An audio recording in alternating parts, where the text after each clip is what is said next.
Me la pongo acá abajo. Bueno, estoy aquí, de verdad. Quería hacer esta entrevista muy cañona porque yo sí te admiro mucho. Un súper tenista, súper cañón. Para los que nos están oyendo, porque estamos en mi canal, fuiste a varias macabeadas y eres súper, le paleas durísimo. Conozco a 2, 3 personas que juegan contigo y eres un tigre así, eres casi un Djokovic mexicano, pero en paisano. Kopeliovic mexicano, muy bien. Y estábamos platicando el otro día de los pueblos originarios o pueblos indígenas, no sé cómo. Me diste una muy buena explicación, y hablamos de ese tema que tú hablaste ante Naciones Unidas, y eso a mí, de verdad, me deja helado. ¿Me puedes platicar un poquito lo que platicamos de los pueblos? ¿Son indígenas o son pueblos ancestrales? Y lo que uniste tú con el pueblo judío, o sea, como gente judía, que tú sientes, ¿cómo es el asunto? ¿Me puedes decir? Dentro de los objetivos del nuevo milenio están los derechos de los pueblos indígenas. ¿Qué es el nuevo milenio? ¿Qué onda? A partir del año 2000 hacen planes para el 2030. Okay. Y a partir del 2015 también vuelven a hacer planes para el 2030. Y así la ONU se va manejando con proyectos a mediano y largo plazo. ¿Sí?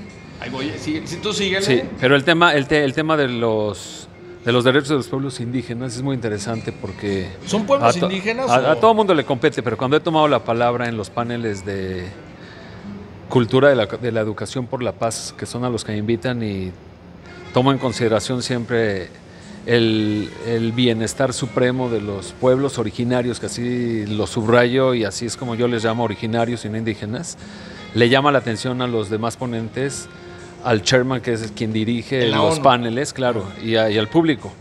Y obvio, después de que se cierra el panel, se me han acercado en 2 ocasiones a cuestionarme por qué les hago llamar originarios y no indígenas.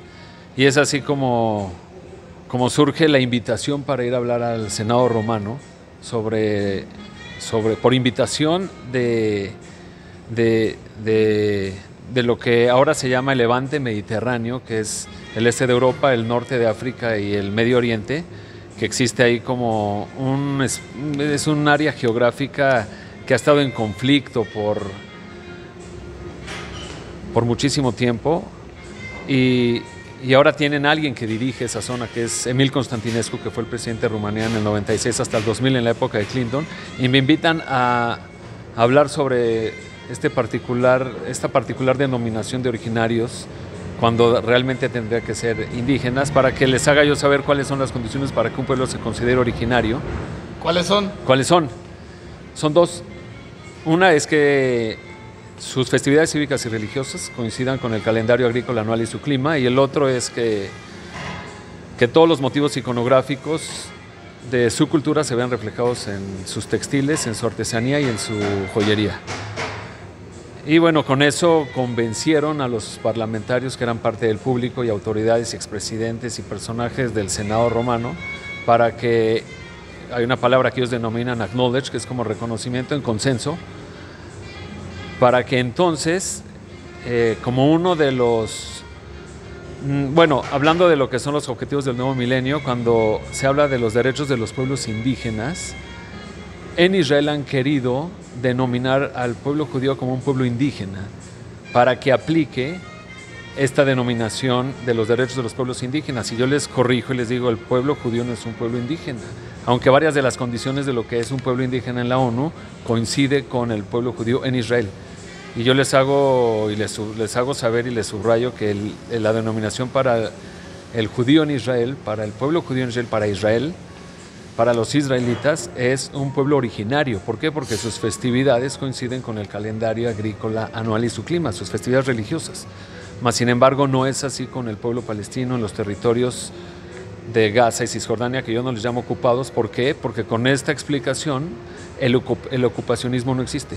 Israel no es un país ocupacionista. Ok, pero bueno, ya que estamos en situación palestina y luego sería situación de compartimiento, ¿no? De compartir es el lugar con quien pues, hemos compartido con 20,000 personas. Pero se quita el título de pueblos ocupados, territorios ocupados. No son ocupados porque Israel no es un país ocupacionista por la razón de que es originario. Y entonces esas tierras le pertenecen al pueblo judío. ¿Por qué? Porque el calendario agrícola anual va coincidente con sus festividades religiosas.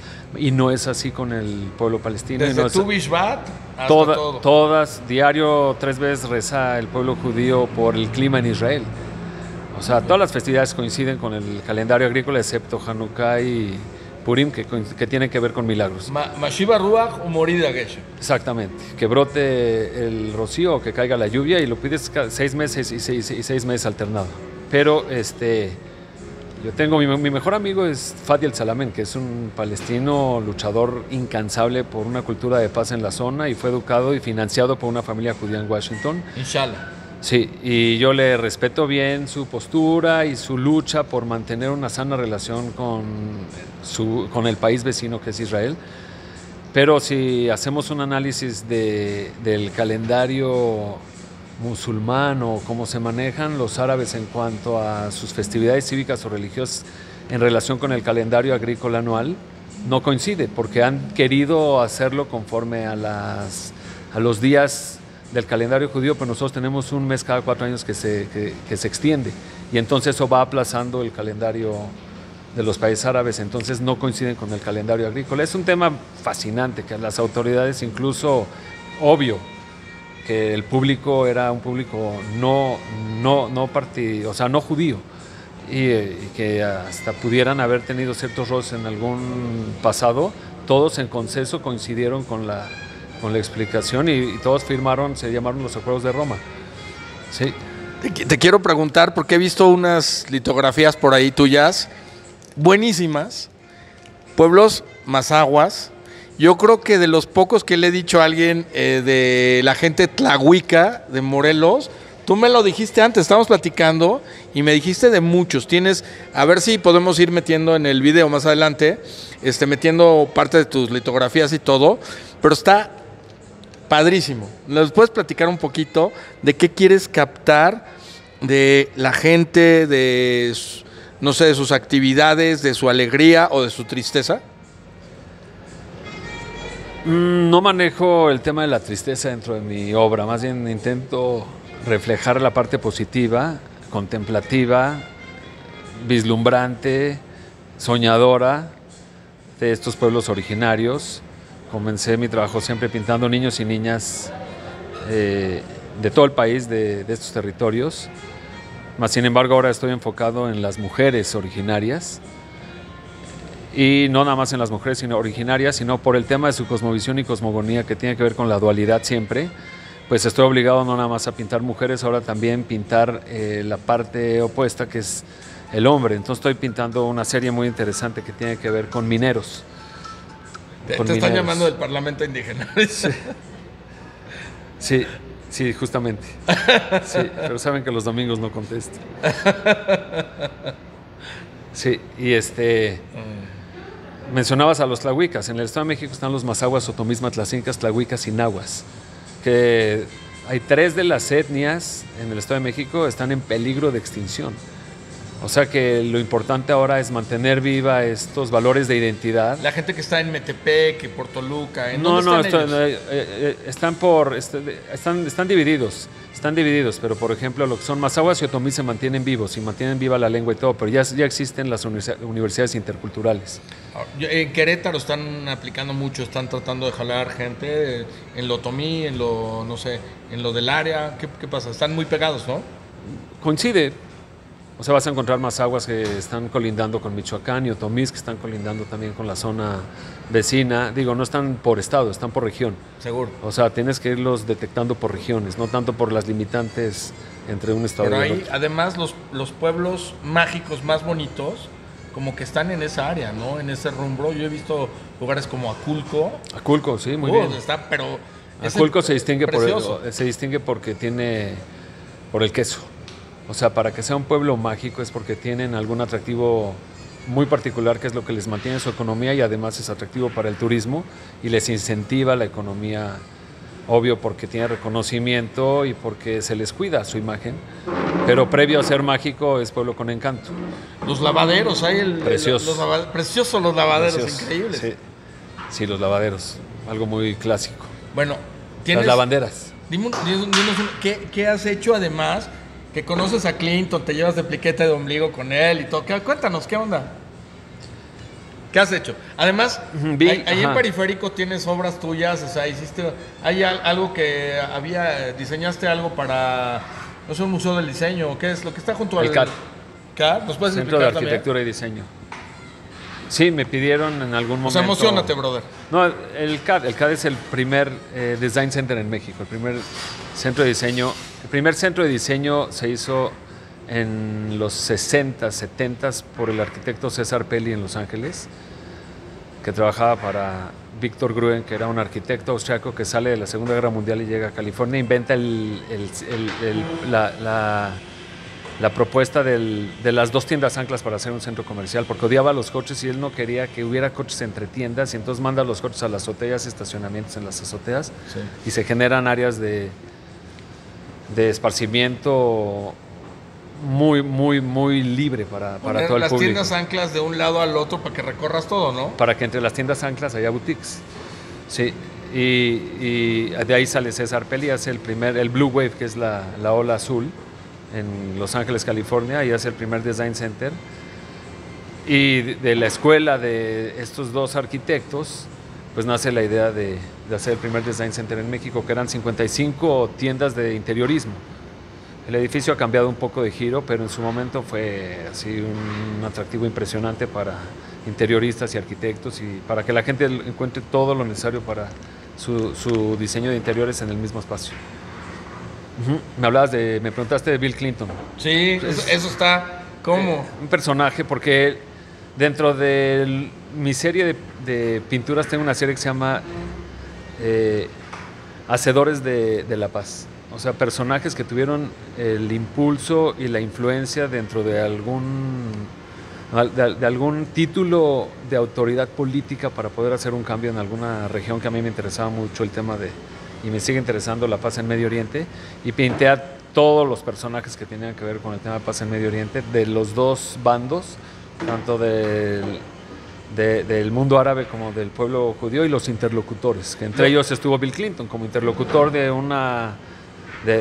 unos intentos fallidos por un lado, y por otro unos buenos apretones de mano que llevaron a mucha pérdida de dinero y mucha esperanza. Que él tomó la estafeta del papá Bush cuando en la cumbre en España con Felipe González, y en aquel momento el primer ministro era Isaac Shamir, logran tras un apretón de manos también la paz con Jordania. Y de ahí nace la idea del apretón famoso de manos en la Casa Blanca con Rabin Pérez y el presidente palestino, y en medio Bill Clinton. Mas, sin embargo, quedó en el tintero, porque a pesar de que llegaron al Premio Nobel de la Paz el presidente palestino y Pérez y Rabin, trajo como consecuencia 2 intifadas, muchas bajas de civiles inocentes, o sea... Curiosamente, los pueblos más cercanos, más parecidos, que tienen un completo pique, ¿no? Parecidos, sí, y es muy interesante tu observación. Primos, ¿no? No tanto si por primos o no primos, pero hay un camp de verano en Maine, al norte de Nueva York, que se llama Seeds of Peace, Semillas de la Paz, donde traen a jóvenes palestinos e israelíes a convivir por 2 sesiones de 3 semanas cada verano. Y ahí lo que intentan acoplar así entre las partes es no cuáles son las diferencias, sino qué tienen en común. Porque si van a hablar de diferencias, van a empezar con el debate y la discusión, van a empezar a pelearse. Pero cuando empiezan a buscar qué es lo que tienen en común, y son cosas tan sencillas como los sazones de la comida, o la pita, el pan árabe, el hummus mismo, o el zátar, es algo que tienen en común, o el equipo al que le van durante un mundial de fútbol, por no tener a ninguno de sus países participando, a lo mejor, y los 2 le van a un mismo equipo que ni siquiera es su propio país, y empiezan a apoyar al mismo equipo al mismo tiempo. Sí. Pero también encuentran similitudes en que pues debajo de esas tierras están generaciones enteras queriendo encontrar alguna fórmula para poder subsistir en la región. Es muy interesante encontrar el lado positivo de estas partes en conflicto. Oye, último de la noche, porque de verdad espero que podamos hacer muchas capsulitas de estas, que ya luego nos platiques tus paleos ahí en cada, en cada uno de tus torneos que fuiste, que hiciste y todo, y que alguna vez te vi por ahí, en el Depor o en algo, pero de verdad que nos platiques eso. Pero ahorita, de los pueblos, ¿qué hay interesante ahorita, que estamos en temporada aquí de coronavirus y todo? ¿Qué nos puedes decir para los pueblos de lo que quieres hacer y de lo que te gustaría que trascendiera de tu obra pictórica? Porque creo que no nada más es la obra pictórica, creo que es el reconocimiento y cómo lo conectas con el judaísmo, con el Yadut. Como legado en vida, ¿sí? He tenido una larga carrera como pintor, pero también como activista de promotor de la cultura de la paz a través de talleres artísticos. Pero esto lo estoy conllevando a manifestarlo tridimensionalmente en un inmueble físico, que es la intención de hacer un museo de las culturas por la paz, donde se puedan generar actividades y talleres que promuevan la cultura de la paz a diario y que no meramente sean exposiciones de un solo recorrido donde llega el público y no vuelve jamás, sino que el mismo público sea parte íntegra de la conformación misma del contenido del mismo museo. Y bueno, ¿qué tiene que ver con Yadut?